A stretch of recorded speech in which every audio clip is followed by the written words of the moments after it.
ইমাম সাহেবের উপরে নির্ভর করে আপনার আখেরাত শুদ্ধ না অশুদ্ধ। ওনার নামাজ ঠিক তো আপনার নামাজ ঠিক। ইমাম সাহেব সামনে দাঁড়ায়, আপনার আখেরাতের পুরো দায়িত্বটা নিয়ে ইমাম সাহেব সামনে দাঁড়ায়। কিভাবে এরকম কিপটামি আর কৃপণতা করেন যে ওনার বেতন বাড়াইতে গেলে 7 দিন আর 15 দিন মিটিং করেন? আপনার তো লজ্জা থাকা দরকার। যার আখেরাত নির্ভর করছে যে ইমামের উপর, ওনার ব্যাপারে মিটিং করতে হবে কেন? আমি খুব লজ্জা পাই এই বিষয়গুলো। এখানে ইমাম সাহেব আপনি নাকি কত বেতন দেয়? নামাজ হবে না, নামাজ হবে না। 5,000 টাকা সায়া কিনবে না, ব্লাউজ লুঙ্গি কিনবে না, আন্ডার প্যান্ট দিয়ে নামাজে নাড়িয়ে আল্লাহ আকবার আলহামদুলিল্লাহ রব্বিল আলামিন। এই মাসে যা কিনেছি পরের মাসে কিনবো। গাইরিল মাগদুব আলাইহিম ওয়ালাদ-দাল্লিন। ফেরেশতারা বলছে এসব কি চলছে গো নামাজের মাঝে মাঝে? বলছে ওরা আলাদা ক্যাশে। একটা কমিটি কিয়ামতের মাঠে ছাড় পাবে না।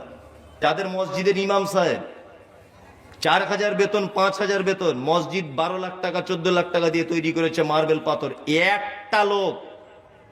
একটা লোক বাদ যাবে না। কিয়ামতের মাঠে এদের জবাব দেওয়া লাগবে।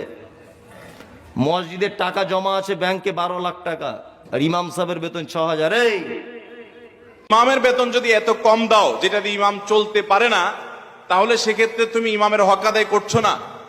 তুমি কিসের সালাত আদায় করছো আর কিসের বাদবন্দি করছো? তুমি তো ইমামের হক নষ্ট করছো।